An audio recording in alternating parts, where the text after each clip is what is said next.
क्या तुम भी एक बेटर ऑप्शन ट्रेडर बनना चाहते हो और मार्केट में अपने स्टॉप लॉस को हिट होने से बचाना चाहते हो और जानना चाहते हो कि कैसे प्राइस एनालिसिस मार्केट के मूड और डायरेक्शन को बताने में हेल्प करता है, तो तुमने सही वीडियो पे क्लिक किया है। क्योंकि इस वीडियो में बताने वाला हूँ कि कैसे हम प्राइस एनालिसिस की हेल्प से मार्केट के मूड एंड डायरेक्शन को पता करने वाले हैं। एंड ट्रस्ट मी, ये वीडियो यूनिक होने वाला है क्योंकि ये वो प्राइस एनालिसिस नहीं है जो तुमने यूट्यूब पे अभी तक देखा होगा या फिर तुमने अभी किताब में पढ़ा होगा। ये बिल्कुल नए किस्म का है, तो इस वीडियो को पूरा ध्यान से देखना। मैं इस वीडियो में तुम्हें कुछ नया सिखाने वाला हूँ। बढ़ने से पहले मैं बता देना चाहता हूँ कि इस एनालिसिस को करने के लिए तुम्हें ऑप्शन चेन को एक्सेल में चाहिए होगा। तो अगर तुम्हें ऑप्शन चेन को एक्सेल में फिच करने आता है तो वेल एंड गुड है, अगर नहीं आता तो मैं आई बटन पे लिंक दे दूंगा, वहाँ से जाके वीडियो को देख के तुम सीख सकते हो बिल्कुल आसानी से। और मैं डिस्क्रिप्शन बॉक्स में भी इसका लिंक दे दूंगा और वहाँ से जाके वीडियो को देखना। क्योंकि देखो, तुम इससे सीखने के बाद मैनुअल भी कर सकते हो, लेकिन ये काफ़ी हेक्टिक हो जाएगा और काफ़ी हार्ड होगा। और वहीं अगर तुम इसे एक्सेल में करोगे तो ये काफ़ी ईजिली होगा और काफ़ी फास्ट और काफ़ी एक्यूरेट होगा। क्योंकि मैं देखो तुम्हें एक्सेल में बताऊंगा इसे एनालिसिस कैसे करना है, लेकिन उसके लिए उस एनालिसिस को करने के लिए मैं तुम्हें कुछ चीज़ों को समझाना चाहता हूँ कि ये पूरा सेटअप कैसे है, ये एनालिसिस कैसे काम करेगा। और मैं तुम्हें कुछ चीज़ों को समझाना चाहता हूँ, तो पहले उसे और समझाता हूँ। अच्छा, आगे बढ़ने से पहले एक बात बताओ, हम आके प्राइस एनालिसिस क्यों करना चाहते हैं? तो इसका एक सिंपल और सीधा सा जवाब है कि मार्केट देखो डिमांड एंड सप्लाई पे चलता है, मार्केट बाइंग एंड सेलिंग पे चलता है और इसका सीधा सीधा असर प्राइस पे पड़ता है। मार्केट में अगर डिमांड ज़्यादा है, बाइंग ज़्यादा है तो प्राइस ऊपर जाएगा, अगर सप्लाई ज़्यादा है, सेलिंग ज़्यादा है तो मार्केट नीचे जाएगा, यानी पुट का प्राइस बढ़ेगा। तो इसलिए हमें प्राइस को समझना सबसे ज़्यादा इम्पॉर्टेंट है। इसी से हम मार्केट के मूड एंड डायरेक्शन को पता कर सकते हैं। तो चलो आते हैं अपने टॉपिक पे। तो देखो, अभी मैं समझाना क्या चाहता हूँ। अभी देखो ऑप्शन चेन का, एनएससी का जो ऑप्शन चेन का डेटा है वो कैसे अरेंज है। एक स्ट्राइक प्राइस रहता है, सपोज स्ट्राइक प्राइस इस तरह अरेंज है 24,600, 24,650, 700, 750, 800, 850, 900। ठीक है। अब अगर देखो कॉल है तो कॉल कैसे मूव करेगा? कॉल के लिए आईटीएम ये हो जाएगा और ओटीएम ये हो जाएगा। कॉल अपने आईटीएम से ओटीएम की तरफ बढ़ेगा। और वहीं अगर पुट के लिए देखा जाए तो पुट के लिए 24,900 आईटीएम होगा और 24,600 ओटीएम होगा। पुट आईटीएम से अपने ओटीएम की तरफ बढ़ेगा। अब यहाँ पे क्या हो रहा, दोनों कैसे मूव कर रहे हैं? दोनों आईटीएम से ओटीएम की तरफ मूव कर रहे हैं। और क्या है, दोनों देखो एक दूसरे के अपोजिट मूव कर रहे हैं। एक इस तरह चल रहा है तो एक इस तरह चल रहा है आईटीएम से ओटीएम की तरफ। और देखो सपोज़ अगर हमें इन स्ट्राइक प्राइस का प्राइस देखना है तो होगा क्या, आईटीएम पे सबसे ज़्यादा प्राइस होगा, ठीक है, और सबसे ज़्यादा लो कहाँ पे होगा? ओटीएम पे सबसे ज़्यादा लो होगा, ठीक है। और अगर हम इसे एक्सेल सीट पे प्लॉट करेंगे तो उनका इमेज कुछ इस तरह दिखेगा। तो चलो आओ अब मैं तुम्हें इस इमेज को समझाता हूँ। अभी क्या है, अभी देखो एनएससी की वेबसाइट पे डेटा इस तरह बेस्ड है हमारा। मैं तुम्हें कुछ समझाना चाहता हूँ, इसमें कुछ मैं तुम्हें प्रॉब्लम समझाना चाहता हूँ, तो इसे अभी समझो। तो देखो, अगर हम इस डेटा को इन स्ट्राइक प्राइस के, सपोज प्राइस के डेटा को हम फॉर्म करेंगे तो हमारा ये इस तरह बनेगा। तो चलो मैं इसे समझाता हूँ। तो देखो ये लाइन हमारा प्राइस का है, हाईएस्ट पॉइंट हमारा आईटीएम होगा, क्योंकि देखो मार्केट कॉल का जो आईटीएम होगा वहाँ पे सबसे हाईएस्ट होगा, तो हमारा ये आईटीएम होगा और लोएस्ट ये हमारा ओटीएम हो जाएगा। और ये लाइन हमारा है स्ट्राइक प्राइस का। स्ट्राइक प्राइस हमारा देखो इस तरफ आईटीएम होगा कॉल के लिए और इस तरफ ओटीएम होगा, तो हमारा स्ट्राइक प्राइस इस तरफ बढ़ेगा आईटीएम से ओटीएम की तरफ। अब देखो अगर हम इस पे प्राइस के डेटा को प्लॉट करेंगे, देखो कैसे होगा। मार्केट आईटीएम से ओटीएम की तरफ बढ़ता है तो आईटीएम में कॉल का प्राइस सबसे ज़्यादा हाई होगा। तो जैसे जैसे ये ओटीएम की तरफ बढ़ेगा इसका प्राइस डाउन होता जाएगा, ठीक है। ये सपोज हमारा एटीएम है, तो ये रहा हमारा कॉल का प्राइस, यहाँ पे चार्ट पे प्लॉट हो गया। अब वहीं पुट का देखोगे। अब देखो क्योंकि दोनों एक दूसरे के डायरेक्शन अपोजिट डायरेक्शन चलते हैं तो इसका चार्ट देखो इस तरह रहेगा। इसका आईटीएम देखो यहाँ पे आएगा, क्योंकि यहाँ पे आईटीएम इसका यहाँ पे है तो इसके अपोजिट यहाँ पे पुट का आईटीएम आएगा। तो इसका आईटीएम से ओटीएम कैसे मूवमेंट होगा, तो इसका हाईएस्ट पॉइंट यहाँ पे होगा। तो जैसे जैसे ये आईटीएम से ओटीएम की तरफ बढ़ेगा, यहाँ पे ओटीएम पे आएगा तो यहाँ पे ये लोएस्ट की तरफ बढ़ेगा। इसका प्राइस भी देखो आईटीएम ओटीएम ये है, आईटीएम ये है। और इसका देखो स्ट्राइक प्राइस कैसे होगा, इसका इस तरफ आईटीएम होगा और इस तरफ ओटीएम होगा। और इन दोनों की अगर हम एक चार्ट पे प्लॉट करें तो इसका इमेज कुछ इस तरह बनेगा। मैं इसे बनाना भूल गया था तो मैंने इसे अभी बनाया है। तो देखो कुछ इस तरह ही है, एक दूसरे के अपोजिट डायरेक्शन में इस तरह प्लॉट होंगे। तो देखो इसका सबसे बड़ा ड्रॉबैक क्या है। सपोज़ अगर हमें ये एटीएम हमारा, ये एटीएम हमारा और ये एटीएम है।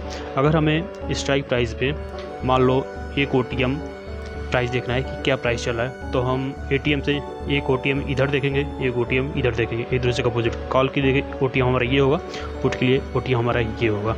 और सपोज़ यहाँ पे देखोगे तो एटीएम ये है, कॉल के लिए ओटीएम ये होगा, और देखो एटीएम ये है पुट के लिए, और ओटीएम यहाँ पे पुट के लिए ये होगा। तो एक दूसरे का हमें अपोजिट देखना पड़ेगा। ये थोड़ा हेक्टिक हो जाएगा और टाइम टेकिंग हो जाएगा। ये हमारे एनालिसिस को थोड़ा स्लो कर देगा और थोड़ा एक्यूरेटली हम उसे एनालाइज नहीं कर पाएंगे। तो इस प्रॉब्लम को सॉल्व करने के लिए मैंने एक सलूशन निकाला है। उसका सलूशन ये है कि हम स्ट्राइक प्राइस को, कॉल एंड पुट दोनों की स्ट्राइक प्राइस को ऐसे सेट करते हैं कि दोनों एक ही डायरेक्शन चले, मतलब दोनों ही आईटीएम से ओटीएम की तरफ बढ़े। मैं दिखाता हूँ कैसे। तो देखो उसका सलूशन ये है।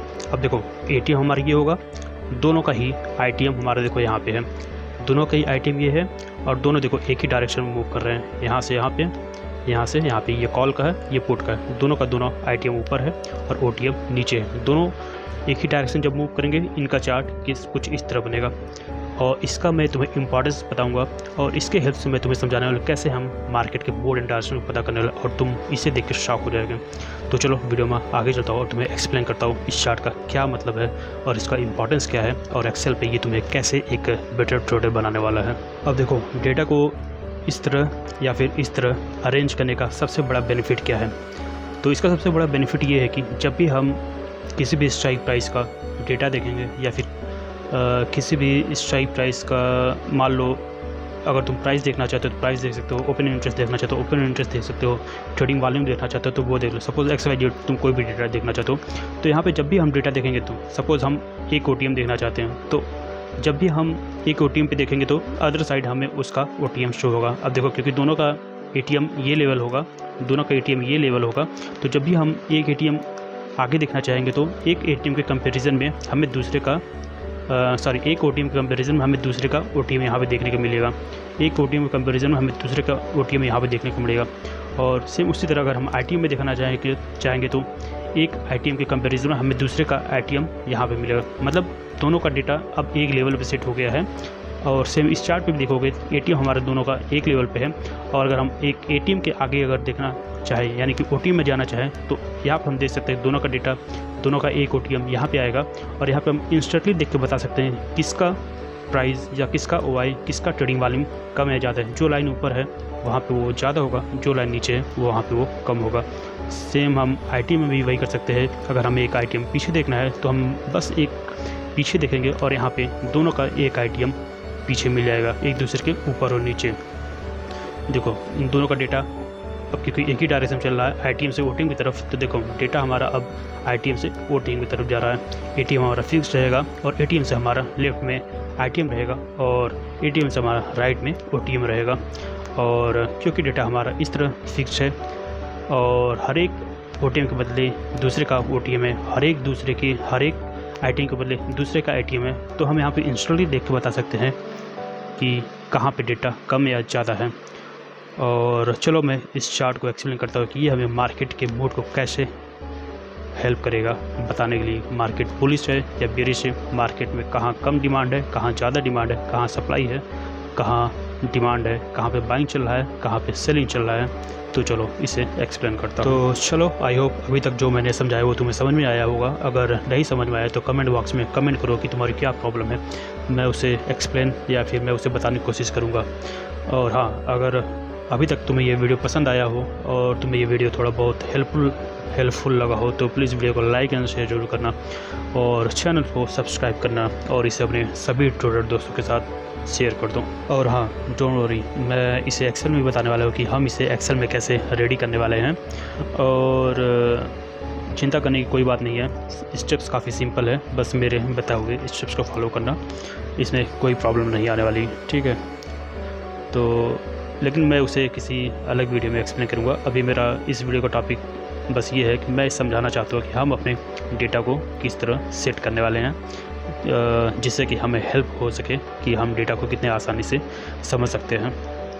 तो चलो फ़िलहाल मैं अभी इस चार्ट को एक्सप्लेन करता हूँ। तो चलो अब हम इस चार्ट को समझते हैं।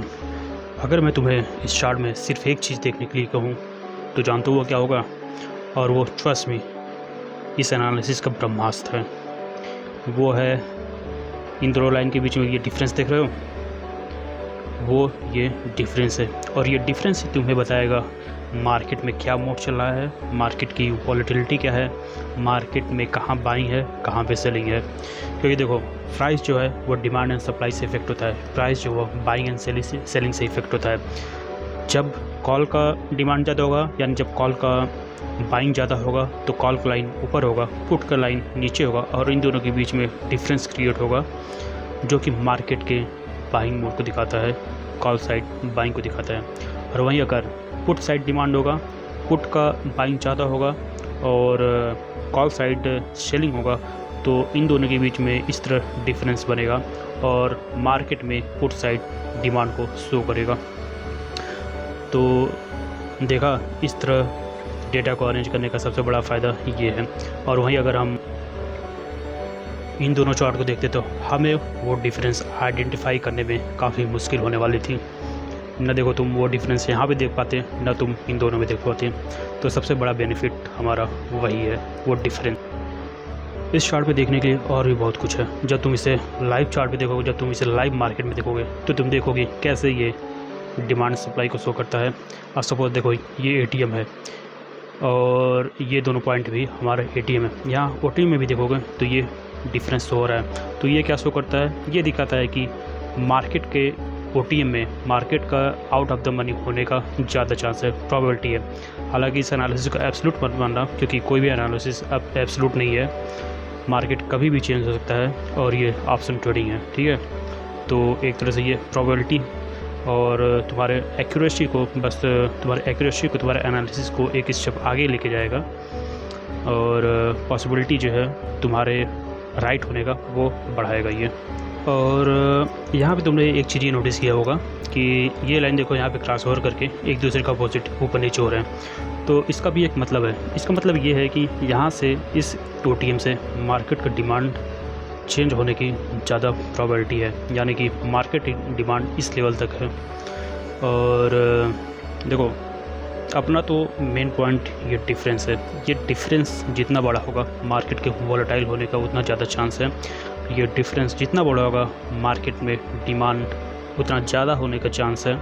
और अगर ये दोनों लाइन काफ़ी क्लोज है, काफ़ी एक दूसरे के काफ़ी क्लोज है, या फिर एक दूसरे के ऊपर है, तो मार्केट के साइडवेज होने का ज़्यादा प्रोबेबिलिटी है। तो इसी तरह और भी एनालिसिस है, और फ़िलहाल इस वीडियो में बस इतना ही एक्सप्लेन करूँगा, और फर्दर वीडियो में मैं इसे और एक्सप्लेन करूँगा। और जाते जाते बस इतना कहूँगा कि नज़रिया बदलो, तुम्हारे नज़ारे चेंज हो जाएंगे। मतलब डेटा को देखने का अपना नज़रिया चेंज करो, तुम्हारा एनालिसिस भी बेटर हो जाएगा। और चलो मैं नेक्स्ट वीडियो में बताऊंगा कि इसे एक्सेल शीट में कैसे रेडी करना है। और फ़िलहाल मैं तुम्हें अभी इसे एक्सेल पे दिखाता हूँ ये कैसे दिखता है, और मैं तुम्हें इस पर चार्ट को भी प्लॉट करके दिखाता हूँ कि ये एक्सेल शीट में चार्ट कैसे दिखता है। और हाँ, वीडियो को लाइक एंड शेयर जरूर करना, और चैनल को सब्सक्राइब भी कर लेना, ठीक है। चलो मैं तुम्हें अभी एक्सेल शीट पे लेके चलता हूँ। तो अभी देखो मैं अपने एक्सेल शीट पे आ गया हूँ, और यहाँ पे दोनों चार्ट है। ये देखो वन डायरेक्शनल है और ये वन डायरेक्शनल पे है। तो यहाँ भी ये डिफरेंस देखो, ये डिफरेंस दिख रहा है, मैं इसी डिफरेंस की बात कर रहा था। और इस डिफरेंस को देखो, और ATM देखो अपना 24,250 है, और 24,250 के बाद देखो ATM से भी देखो कॉल का लाइन ज़्यादा है, RTM में भी कॉल का लाइन ज़्यादा, और इन दोनों के बीच का डिफरेंस देखो ये भी ज़्यादा है। अब यहाँ पे लाइव मार्केट देखो मार्केट भी बुलिश चल रहा था।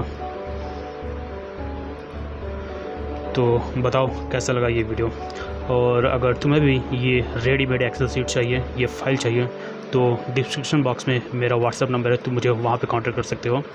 और हाँ, वीडियो पे कमेंट जरूर करना कि तुम्हें ये वीडियो कैसा लगा, ये एनालिसिस कैसा लगा, और ये ट्रेडिंग सेटअप कैसा लगा।